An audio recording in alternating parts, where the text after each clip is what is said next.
Alright, Adam. Yeah. It's race day. It's 5 o'clock. Going to the race venue. And yeah, here's the whole family.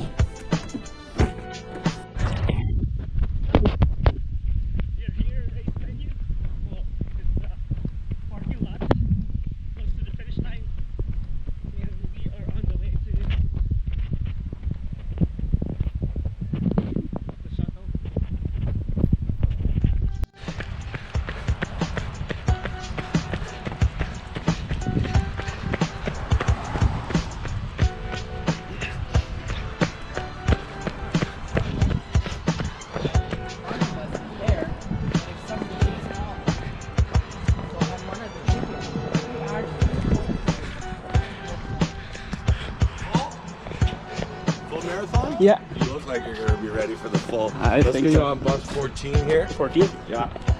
Thank you. Lots of room. You guys got lots of time. I'll see you at the finish line, my friend. Okay, good luck. Full marathon?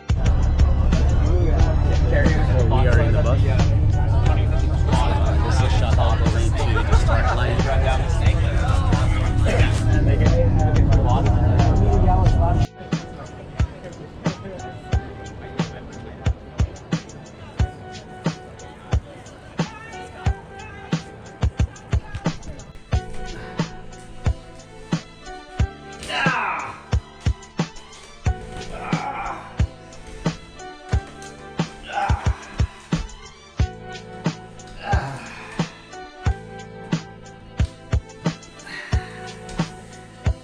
That's the advantage of staying in a basement apartment.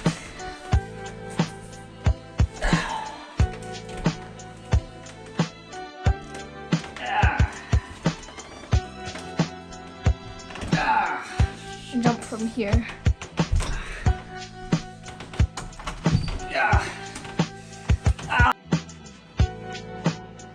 Hello guys, this is Lawrence and welcome back to my channel. Today it's kind of more on a blog regarding my race recap about my last weekend marathon. It was my third marathon and my second, I would say, my second formal marathon. Kasi yung first marathon ko medyo parang wala akong goal nun.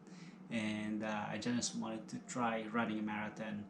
And last year, that's the time na nag-train talaga ako. And somehow, I was able to do a sub 3 marathon. And that was 2 hours and 54. And this year, or this race, which is last Sunday, I was aiming for a sub 250. And awa ng Diyos, nagawa ko naman. So I would like to give you some of the pointers and also give you the race recap regarding my race, and somehow hopefully meron kayong matutunan.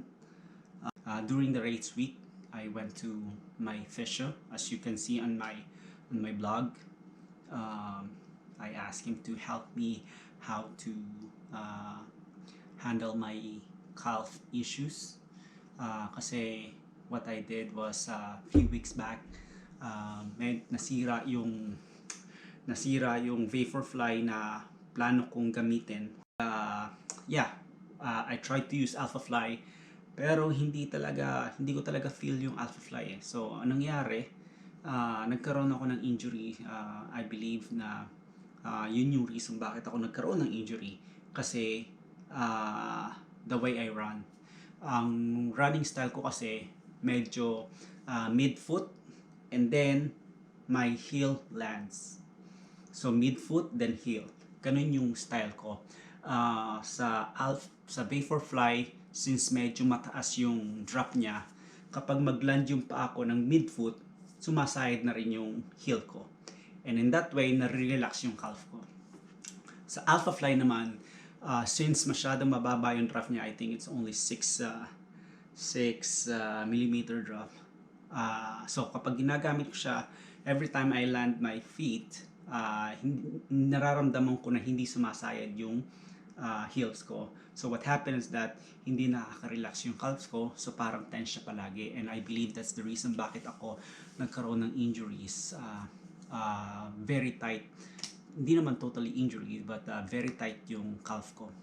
So for 2 weeks, for the last 2 weeks before the race, mayroon akong schedules kay Blue, and he helped me how to handle my issues.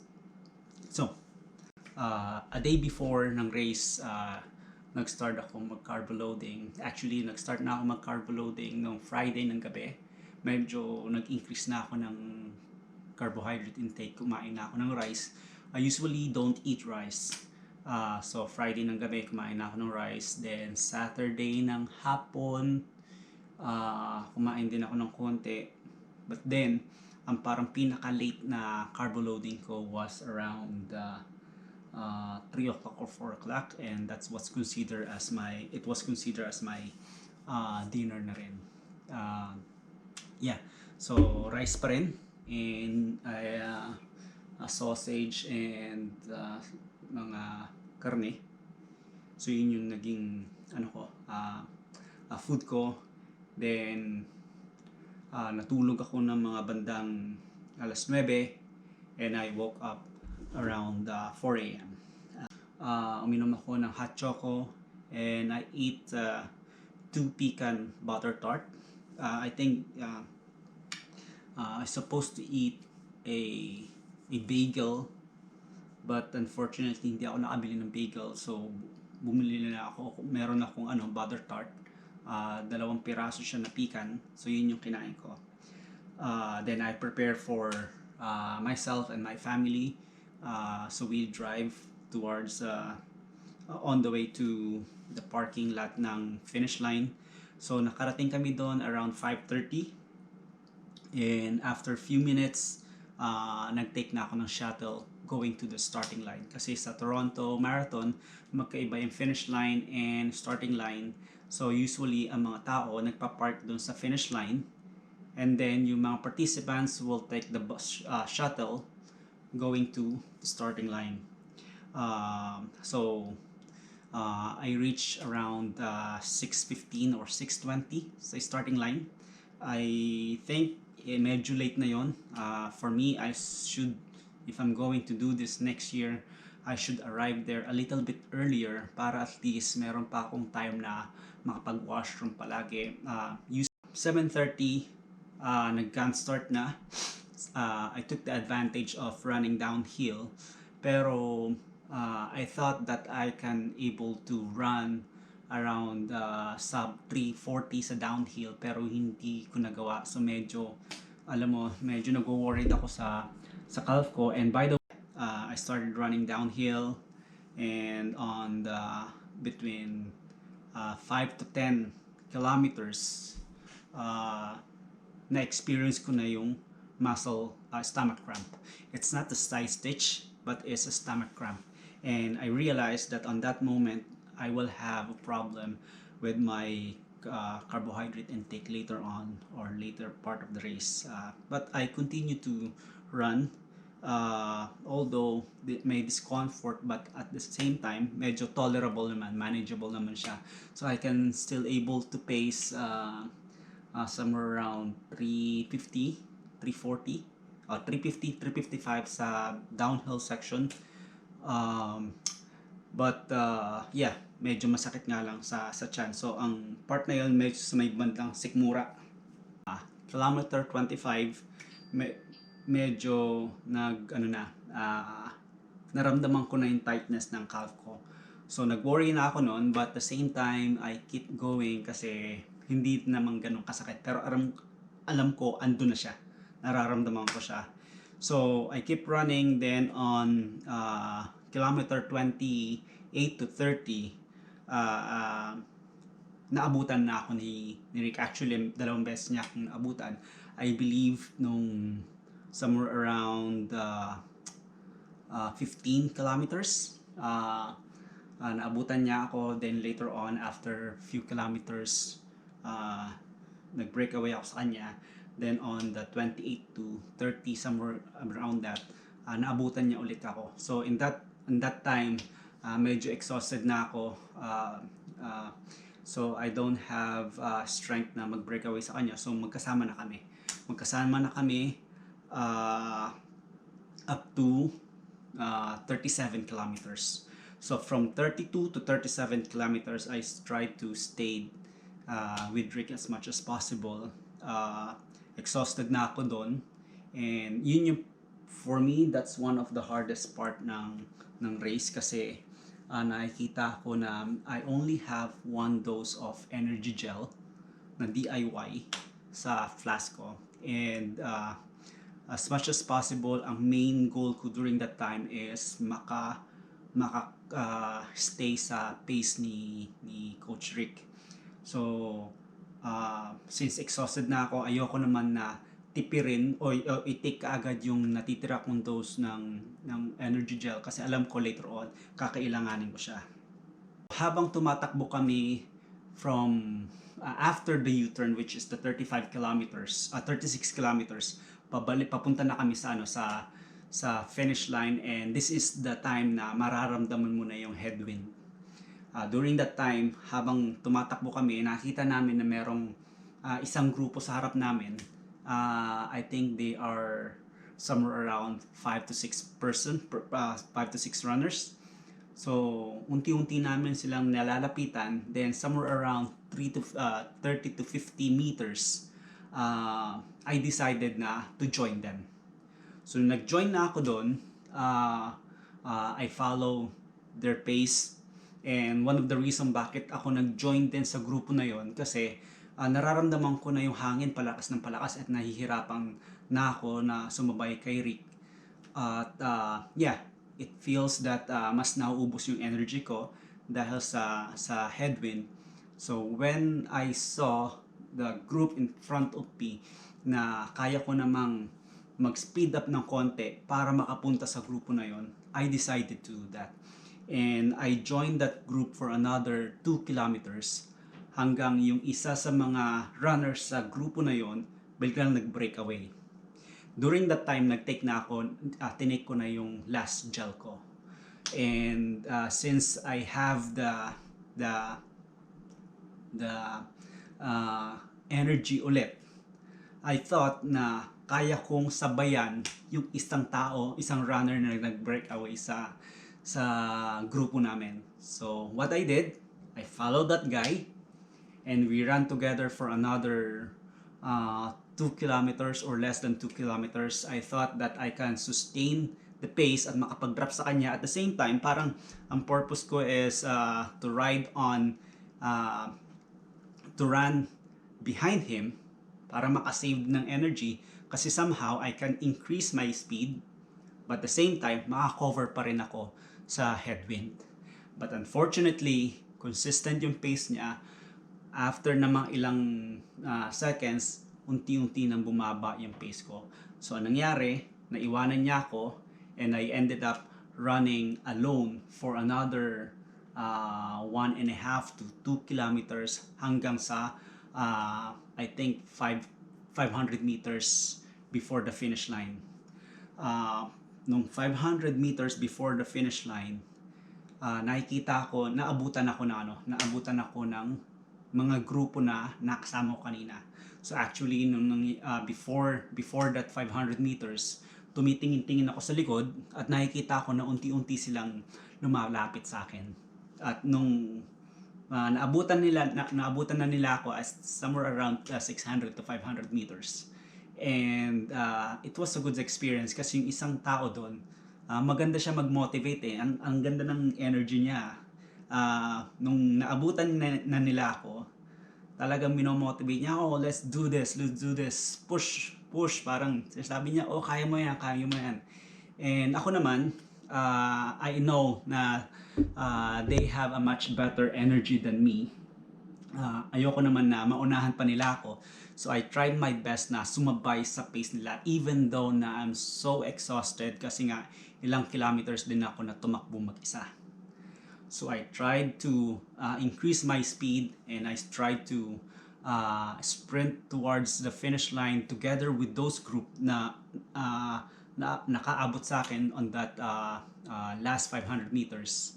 And yeah, I tried my best na mag-sprint, but then like 1 meter before ng finish line, hindi ko na talaga kayang itawid yung sarili ko, medyo bumagal na ako, and then I make sure na i-stop ko yung watch ko. And that's the time na nakikita nyo ako yung sa video ko na after I cross the finish line, talagang in few seconds bumagsak na ako kasi nag-shutdown na talaga yung legs ko. So I think nung kung meron man akong babaguhin sa last few kilometers ng race na yon, nung nag-join ako sa group na yon, I hope na sana hindi ako sumama sa isang nag-breakaway. Hinayaan ko lang siya. Kasi later on, ang nangyari doon, naabutan ko rin siya. Halos parehas din kami ng ng oras yung tao na nag-breakaway at nag-drop sa akin. Kasi yung grupo na nasa likod ko, nakasama ko before, naabutan ako at naabutan din namin sila. So kung hindi ako umalis at nagstay ako sa grupo na yon, then I can benefit the drafting effect for let's say for the last 4 kilometers, which is I can able to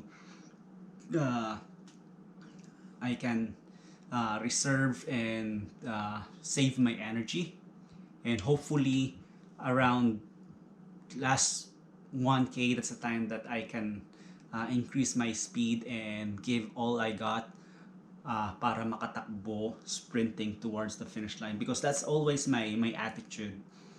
Every time I run towards the finish line, I make sure that I always sprint, whether I'm the last person or the first person o pang ilan ako. Just want to make sure na I always empty my tank. So when I reach the finish line, bumagsak na ako sa ground, and the medic team took me, put me in a wheelchair. They pushed me towards the massage area, and I stayed there for 20 to 30 minutes. And a couple of times nag-cramps yung tight muscle ko, yung quads ko. And it was painful, but I'm so much thankful na andun yung mga volunteer na they really helped me big time during that time, kasi talagang masakit ka talaga. I even asked the medic team nung tinutula ako sa wheelchair, said okay, I want to stand up. I tried to stand up, pero nabuwal talaga ako kasi hindi ko talaga kaya. So what are the things that I think I can improve sana sa race na yon? First, I believe na nagkamali ako sa hydration ko. I was not expecting na pagdating sa 30 kilometers, napakainit siya. I believe na yung race nung last Sunday mas mainit compared sa last year. So, yung strategy ko ng intake ng hydration intake ko is almost the same ng ginawa ko last year. But then, kaya mas mainit to, mas madalas ako mas matindi yung pawis ko. So, yun din yung reason bakit mas naramdaman ko yung muscle fatigue at muscle pain habang tumatakbo ako, because I'm already dehydrated. Another thing is that meron ngang aid station. Every time I drink water, kung ano lang talaga yung madampot ko, kasi I was trying to stay with Coach Rick as much as possible, kasi nga I want to benefit yung running with someone, kasi nakakatulong din yung sa race kasi yung mag-isa ka. So yun, hindi ko kayang, I don't try na mag-slow down sa aid station. I continue to run the same pace na ginagawa niya and grab whatever water or Gatorade or electrolytes that they have. At kung ano lang madampot ko, yun na yun. I know na uhaw ako, but then my main goal is to stay with them. Another thing is that pacing. I believe na medyo nagkamali rin ako sa pacing ko. So hopefully, ang ginawa ko kasi during the downhill, tinignan ko yung power meter ko. And I think next time if I'm gonna do that again, during the downhill, meron na lang akong i-maintain na certain speed. And pagdating sa flat section, that's the time that I'm going to pace according to my power meter. Yeah, and race nutrition. I was so surprised na nagkaroon ako ng stomach cramps. So ibig sabihin, may problema sa nutrition mixture ko or ratio ko. This time, I used 100% glucose. And I thought that that would be okay for me. I've been practicing that for few weeks. And so far, wala akong problema. But then yesterday, sumakit yung tiyan ko. As in talaga, even nung nakauwi na kami dito sa bahay, I stayed a lot of time sa washroom kasi sobrang sakit ng tiyan ko. So I had a very bad GI stress. But good thing natapos ko pa rin siya. But for me, I need to reevaluate my mixture or ratio of glucose and fructose kasi hindi pwedeng yun yung gagawin ko sa Ironman race ko kasi if that is the case, hindi ko matatapos yung Ironman race ko sa August. So I need to reevaluate that. Most likely, I'm still gonna use maltodextrin. Chances are sa bike. But then when it comes to running, most likely babalik ako sa high five. And because I've been using high five gel since 2018 and it works for me. Yeah, so I'm still gonna do DIY energy drink and gel mixture of fructose and glucose, and I need to practice again and a lot of trial and error again. Recap, and by the way, my carbohydrate intake is that I have 2 flasks, okay, and my calculation for my carbohydrate intake, I believe I brought 220 grams of carbohydrate total, and yung 20 grams in 20 grams, so totally I have 200 grams of carbohydrates sa dalawang flask ko, 100. And then pagdating sa 15 minutes before ng race, I took a mixture of maltodextrin at ininom ko siya, and after ng race ng gun start, every 15 minutes nagtitake ako ng DIY gel ko. And my goal is that every flask maubos ko every 20 kilometers. So the other bottle for 20 kilometers, the other bottle is for 20 kilometers. I also took caffeine during the race. Meron akong caffeine pills na nakalagay sa bulsa. Binalot ko siya sa isang foil.